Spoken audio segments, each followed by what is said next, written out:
think, yeah, that'll work.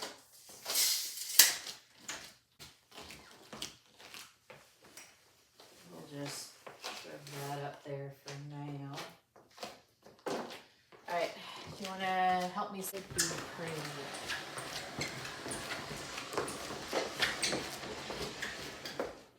Before we push it back.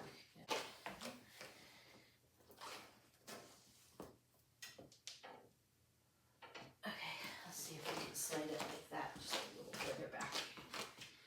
Can I? Scoot back anyway, so. Let me place this.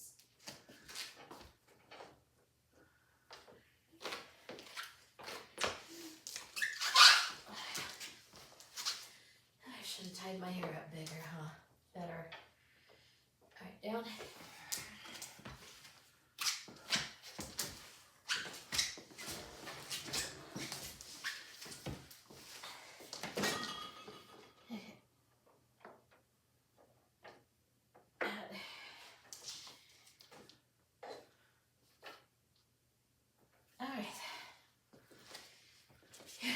Alright, here you go.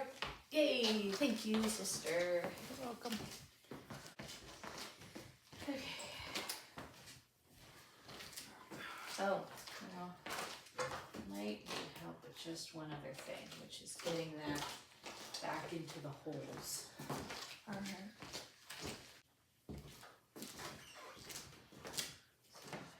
The idea is that those need to go into those.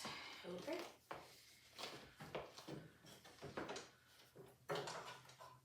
Thank you for spotting me. Okay. Not as bad as I thought. Well, you're gonna go. That's all.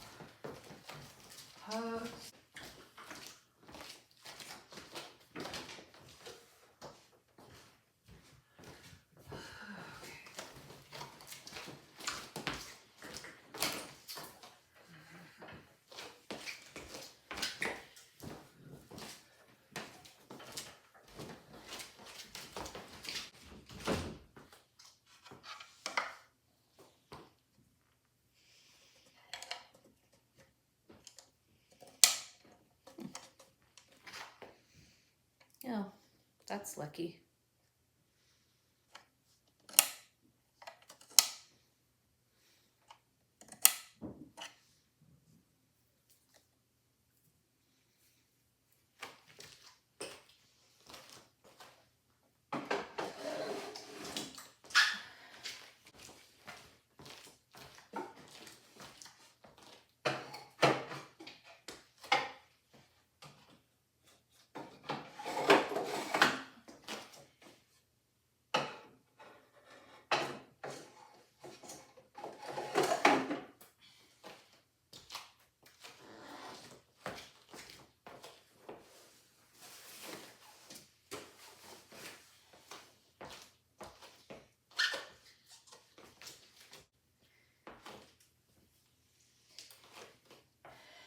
Okay, so let's talk about the this of it all.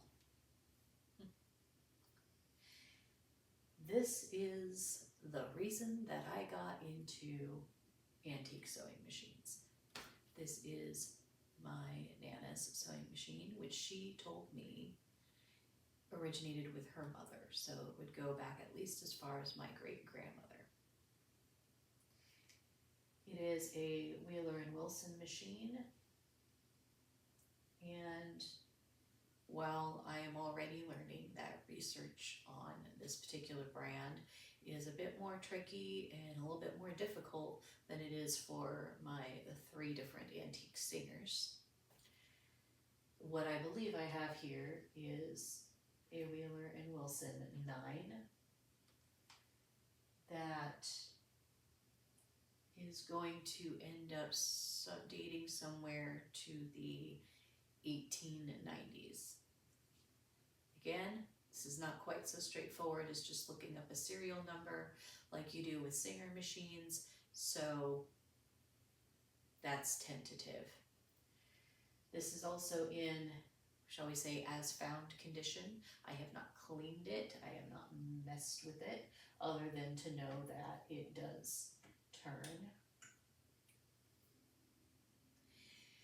It is definitely going to need cleaning. It is going to need oiling.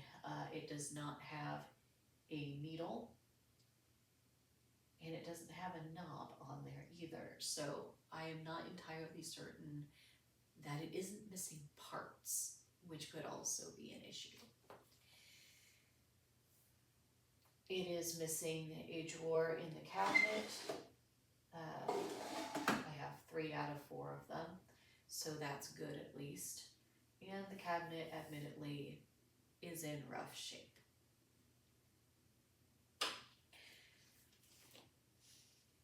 Yeah. Definitely needs a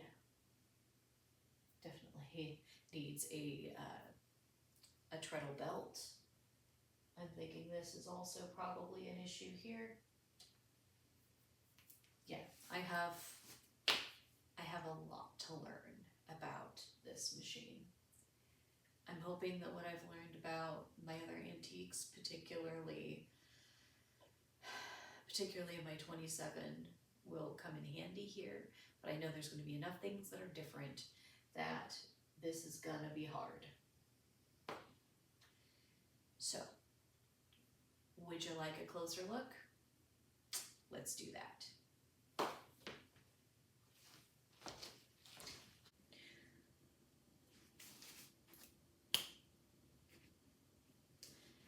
Okay, so we are up close here. As I said, this machine is in as found condition. She is very, very dusty. I brought her home from my Nana's house, which is in Los Gatos, California, all the way back here to Spanaway, Washington. That was a drive. And yeah, so this definitely looks different than my other machines, right?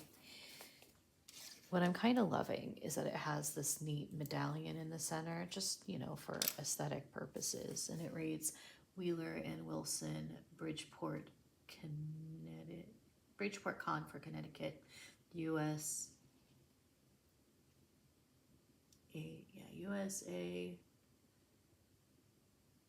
Wheeler and Wilson Manufacturing Company.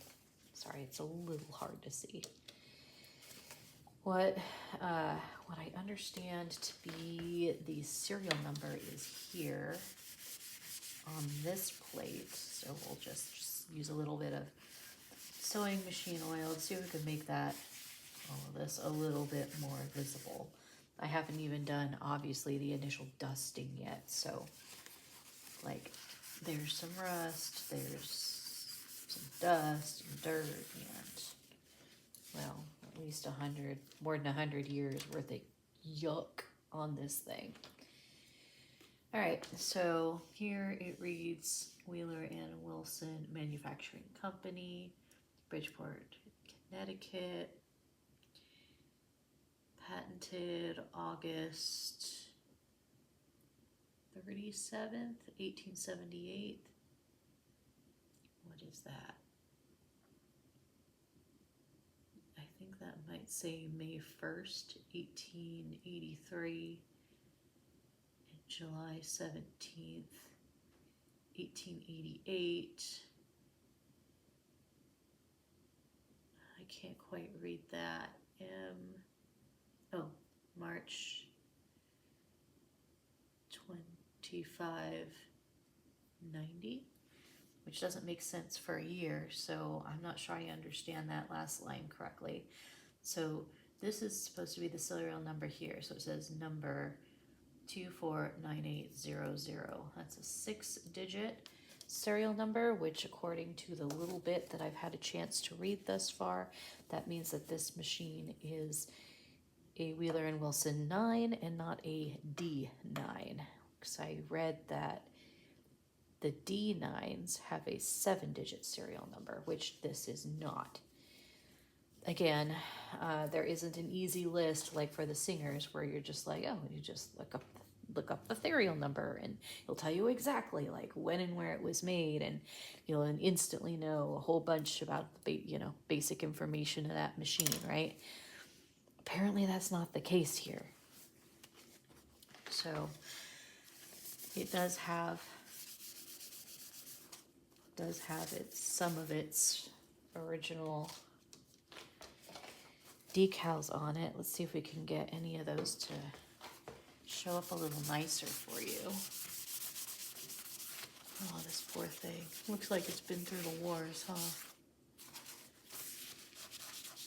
I'm just glad that it turns more than anything, because, like, while I'm no professional at restoring, antique machines, usually if it turns, I have a fair chance of being able to do most of this myself. But the other possibility here is that there is a shop near me that does work on antiques.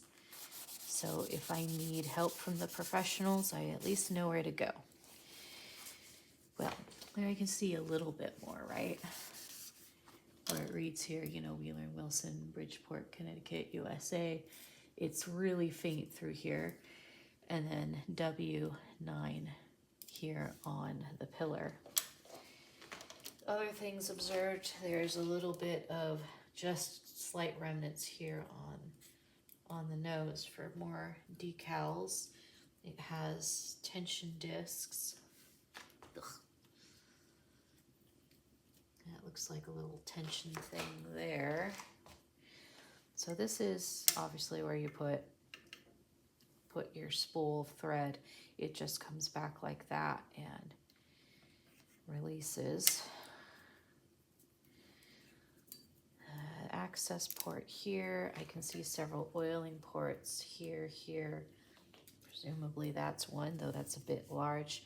I believe that must be an oiling port too. I'm going to look at a lot of pictures of other ones of these machines that are at least presumably more complete than this one before I really know what I'm missing. Let's see. There is another set of decals that would have existed back here, but these are quite a bit more corroded. Yeah. Cabinet needs work. We're missing a whole plate right here. This bit is actually, figured out what that is. That's slides out and it lifts this top here, the extension. But I've got lifting and missing veneer, like even this here. You can kind of, you can't see back here. Let's move that then, shall we? Right, so this bar in here, that's what holds the extension. I've got, water damage, lifted veneer all through here, and missing bits. Not my favorite. And of course I am also missing that drawer down here too. But I am pretty sure that a replacement cabinet for this is going to be nigh impossible to source. There is also, by the way, you have, let's move you a little bit more again. You have, evidence here that, and back, that this once had a cover as well, which is very obviously gone. So it gets to live like this for now. And being as how this came from my grandmother's house, and even though it, according to my grandmother, originated with her mom, I never met my Nana's mom. So I have decided to name this machine after my Nana, whose name is Georgia. And so that is our introduction today to the new old machine in my collection, and, well, obviously a new and will be long ongoing project. So look forward to it, because here we go again. Have a great day.